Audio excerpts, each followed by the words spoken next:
भैया सब कैसे हैं आप लोग? Good morning. सिम्मी कैसी हो? अच्छा, नाश्ता वास्ता किया कि नहीं? हाँ, एक काम और आप लोग कर ये बताइएगा कि अगर ये टाइम आउट हो तो नहीं, ज़्यादातर जैसे लड़कियों के लिए जिम्मेदारी होती है घर परिवार की, तो अगर कुछ सुविधा हो तो फिर इसको आगे पीछे किया जा सकता है। तो आप लोग बता दीजिएगा आपस में जो है डिस्कस करके। और शायद आज कुसुम भी जुड़ी हैं। कुसुम, मेरी आवाज पहुंच रही है आप तक? अच्छा, बहुत दिन के बाद तुम जुड़ी, कैसे पता चला?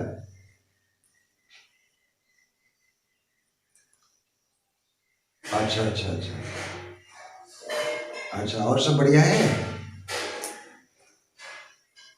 चलो, बहुत अच्छी बात है। तो मित्रों, हम लोग ट्रांजिशनल एरा के पोएट्स की चर्चा कर रहे हैं, जिसमें बर्न्स हैं, कॉलिंस हैं, विलियम ब्लेक हैं, और इसके बाद कुछ ट्रांजिशनल एरा के नॉवेलिस्ट की भी चर्चा, जैसा कि क्योंकि नेट की भी क्लास इसी के साथ चल रही है, टीजीटी, पीजीटी और नेट। तो और पहले की क्लास में मैं ट्रांजिशनल एरा के नॉवेलिस्ट की चर्चा नहीं किया था, तो अब की बार मैं सोच रहा हूँ कि इसमें लोग हायर के भी एस्पिरेंट हैं, तो कुछ भी छूटे न, तो ट्रांजिशनल फेज के मैं नॉवेलिस्ट की भी चर्चा करूँगा। और किस तरह से जो है, जैसे रिचर्डसन है, रिचर्डसन को फादर ऑफ नावल कहा गया है, और उनका नहीं, वैसे तो हेनरी फील्डिंग को कहा गया है। यूँ तो अंग्रेजी का पहला नावल रिचर्डसन ने लिखा था, पामेला, लेकिन उनको नावल का फादर नहीं कहा गया। और क्यों नहीं कहा गया, इसके बाद इस पर भी चर्चा करूँगा। और इसके साथ साथ अगर आप लोग चाहेंगे तो नावल का हिस्ट्री ऑफ नावल भी, नावल का इतिहास भी, जिस तरह से ओड की चर्चा, लिरिक की चर्चा, सारे की जो है चर्चा फॉर्म्स ऑफ लिटरेचर की हो चुकी है। तो अगर आप लोग कहेंगे तो नावल का इतिहास भी, ये पहला नावल जैसे हेलियोडोरस ने लिखा था प्राचीन यूनान में, और किस तरह से नावल का क्रमिक विकास होता चला गया, और मॉडर्न नावल क्या है, तो अगर आप लोग कहेंगे तो उसकी भी जो है चर्चा हो जाएगी। फिलहाल आज दो पोएट्स की चर्चा होगी, और आज मैं थोड़ा कम समय दूंगा, हो सकता है 15-20 मिनट में ही क्लास वाइंड अप कर दूं। उसका कुछ कारण है। तो आज हम लोग जो है चर्चा करते हैं ट्रांजिशनल पोएट विलियम कॉलिंस की। विलियम कॉलिंस को, ग्रे को, थॉमसन को, इन सभी लोगों को प्रिकर्सर ऑफ रोमांटिसिज्म कहा गया है। रोमांटिक एरा के जो पूर्ववर्ती कवि थे उनको प्रिकर्सर ऑफ रोमांटिसिज्म कहा गया है, जिसमें विलियम कॉलिंस भी हैं। William Collins was born in 1721 Chichester. Spelling थोड़ा सा ध्यान दीजिएगा, CHICHESTER। कुछ लोग इसको चेचेस्टर पढ़ लेते हैं, वो गलत है, सीचेस्टर है। Born at Chichester and died in 1759. He studied at Oxford but left without degree. वैसे ऑक्सफोर्ड यूनिवर्सिटी में उसने 2 साल तक अध्ययन किया, लेकिन डिग्री लिया नहीं। और डिग्री न लेने के पीछे, क्योंकि डिग्री के मोहताज वो लोग होते हैं जिनके अंदर प्रतिभा नहीं होती है। और दुनिया के जितने भी विद्वानों को आप देख लें, या जिस किसी ने भी जीवन और जगत को संवारने का काम किया, इस दुनिया को बेहतर बनाने का काम किया, वो किसी भी कॉलेज या विश्वविद्यालय के पैदावार नहीं रहे, और वो डिग्री के कभी मोहताज नहीं रहे। तो कॉलिंस भी ऑक्सफोर्ड से ग्रेजुएशन की डिग्री लिया ही नहीं। While at university he wrote Persian Eclat. This is the first work of Collins. University के दौर में जब वो स्टूडेंट था, उस दौरान उसने पर्शियन एक्लाग, जो कि कॉलिंस की पहली रचना मानी गई है। और ही ट्रांसलेटेड एरिस्टोटल्स पोएटिक्स। पोएटिक्स कितने खंडों में है, कितने चैप्टर हैं इसमें, और अरस्तु ने ट्रेजेडी को और जो है कॉमेडी को किस तरह से क्लासिफाई किया है और डिस्टिंग्विश किया है, इसके बारे में जब मैं आलोचना का इतिहास डिस्कस करूंगा तो पोएटिक्स के ऊपर विस्तार से चर्चा कर दूंगा। तो यूनिवर्सिटी में अध्ययन के दौरान उसने अरस्तु के पोएटिक्स का अंग्रेजी में अनुवाद किया था। He is famous ode writer also. His famous odes are ode to evening, ode to pity, ode to passion, ode to music, ode written in the beginning of the year 1746 और ode to Thompson. Thompson वही जिसने season नाम की कविता और उसकी मृत्यु के बाद उसने एक तरह से ये ओड जो है श्रद्धांजलि है थॉमसन के प्रति। और ode to popular superstitions of Ireland. तो and he died his famous lyrics, ये पूछा भी गया है और ये 2 बार उत्तराखंड में भी पूछा गया है और DSSB में भी पूछा गया है कि how sleep the brave, this is the title line of his famous lyric. तो ये पूछा गया है कि हाउ स्लीप द ब्रेव ये किसकी रचना है, तो कॉलिंस की रचना है। और अगर आप नोट कर लिए हो तो थोड़ा मैं इसको मिटाना चाहूँगा और मिटाने के बाद हम लोग बर्न की चर्चा करें। ठीक, ओके ओके।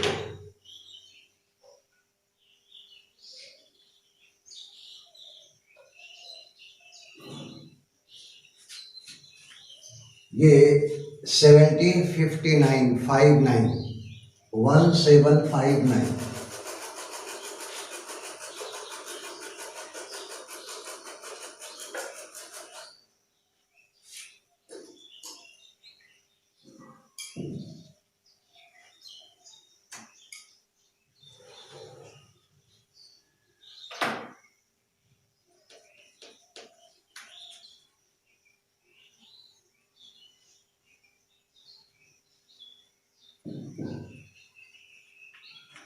हाँ जी,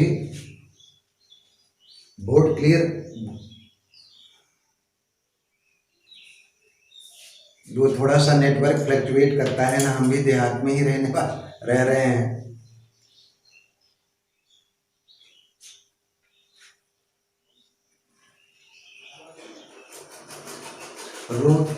written in the beginning of the year 1746.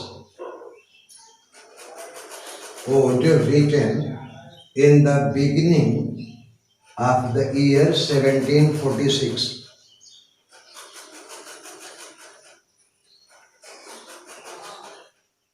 Next है ओड टू थॉमसन और लास्ट ओड है ode to popular superstitions of highland.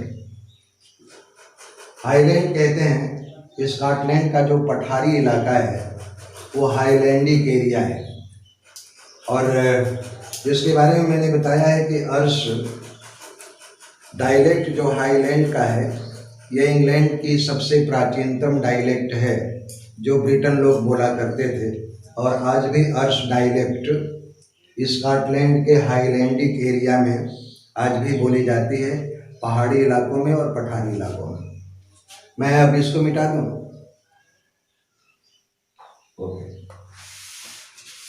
Next poet है रॉबर्ट बर्न।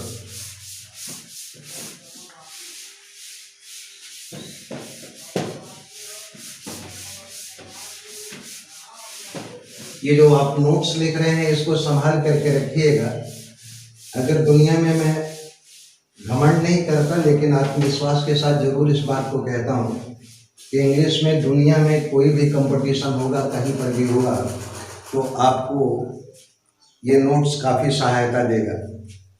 बड़ी मेहनत करनी पड़ती है जी। Robert burn,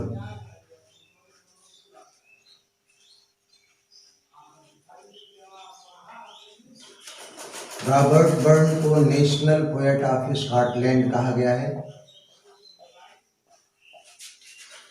national poet of Scotland. Scotland का राष्ट्रीय कवि रॉबर्ट बर्न को कहा गया है बॉर्न इन।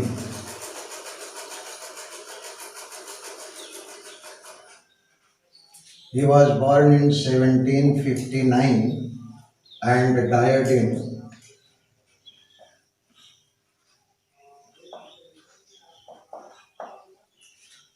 1796। बोर्ड क्लियर दिख रहा है?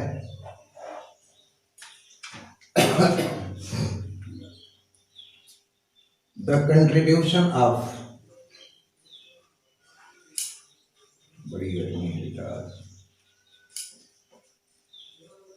the contribution of Burns to English literature is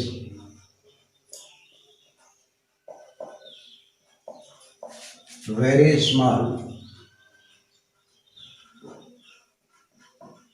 अंग्रेजी साहित्य में अगर बर्न के योगदान की बात की जाए तो बहुत थोड़ा सा है, but he is famous for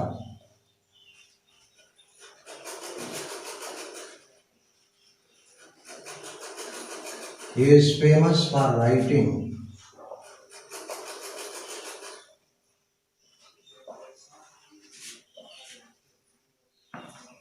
on rustic topics of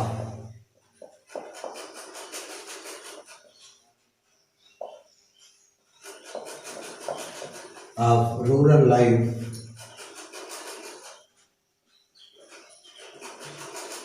ग्रामीण जीवन के जो रोजमर्रा की घटनाएं होती हैं उस ग्रामीण टॉपिक्स के ऊपर लिखने के लिए प्रसिद्ध है। और सबसे बड़ी बात यह है, note, he paved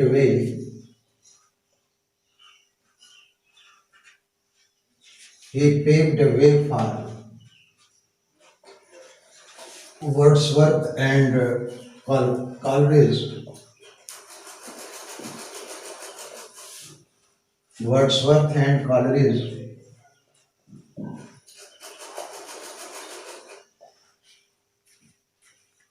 to pick up rustic themes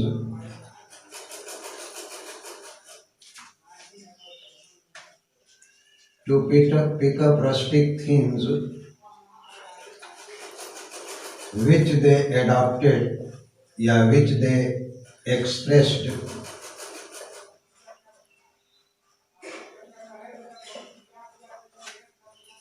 in their lyrical ballads।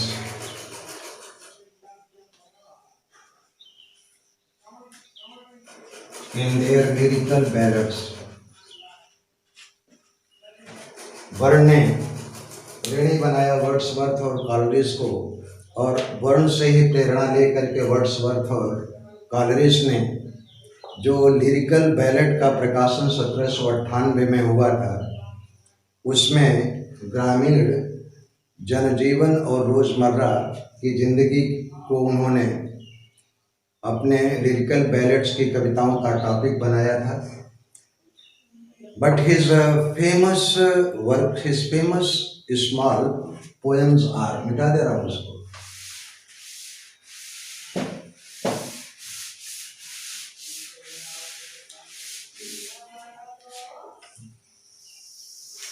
his famous poems are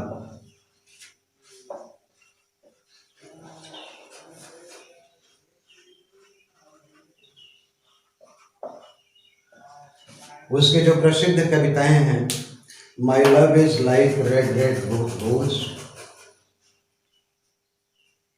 my love is like red red rose, ये प्रसिद्ध गीत है उसका। और दूसरी है as fond kiss and then be severe, और fond kiss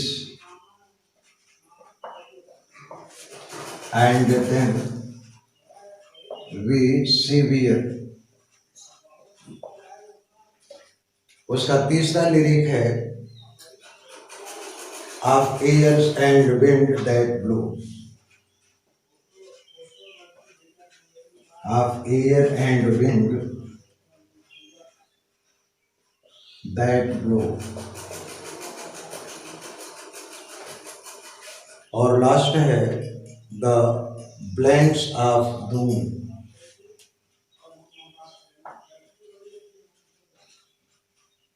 the banks of Doon.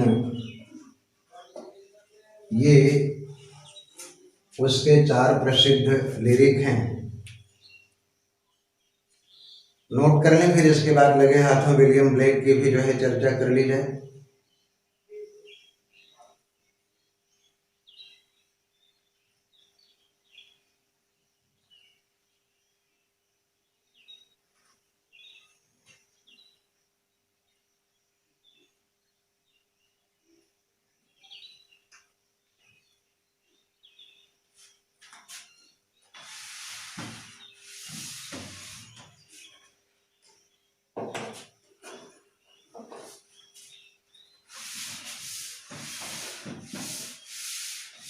William Blake,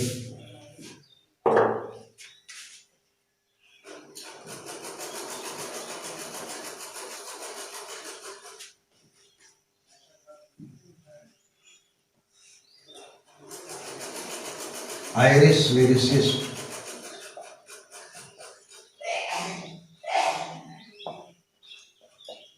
Ireland का गीतकार इसको माना गया है। He was born in 1757,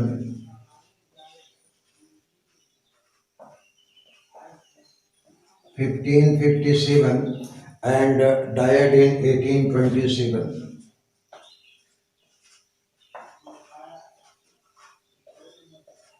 Died in 1827. In his poems,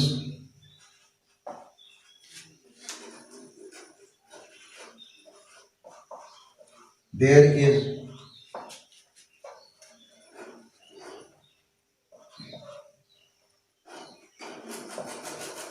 is a subtle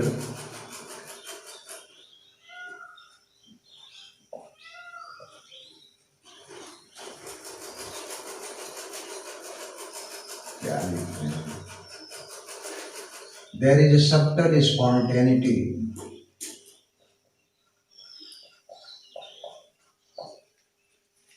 एक नाजुक दर्जे की स्वाभाविकता मिलती है। There is subtle spontaneity of nature.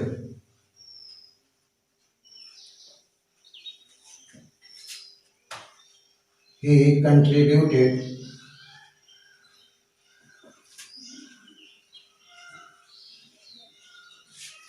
his small lyrics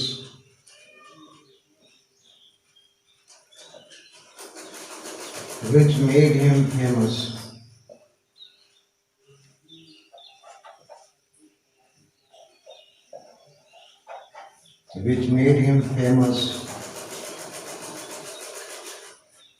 और उसके जो गीत हैं, song of innocence,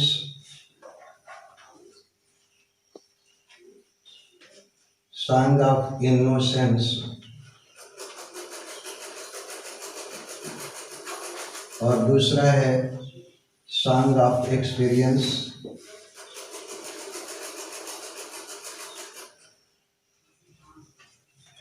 song of experience,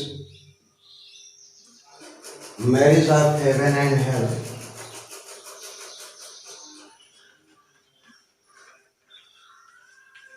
marriage of heaven and hell,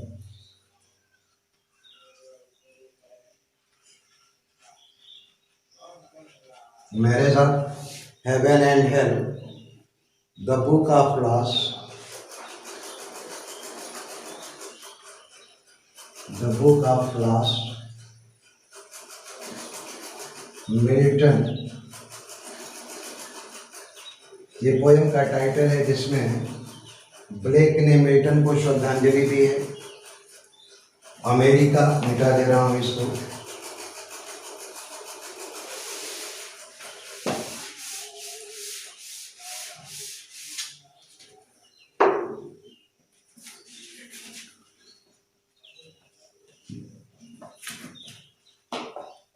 book of यूरिज्म,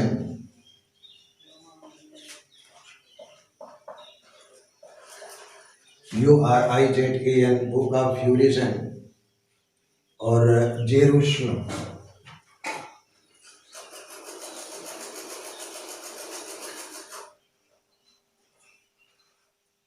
ये उसके प्रसिद्ध गीत हैं विलियम ब्लेक के।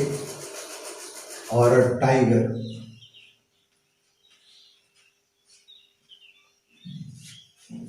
तो मित्रों ये कुछ मिसलेनियस पोएट्स जो है वो समाप्त हो रहे हैं, और कुछ छोटे छोटे 2-3 पोएट्स और हैं जिसकी चर्चा कल कर देंगे।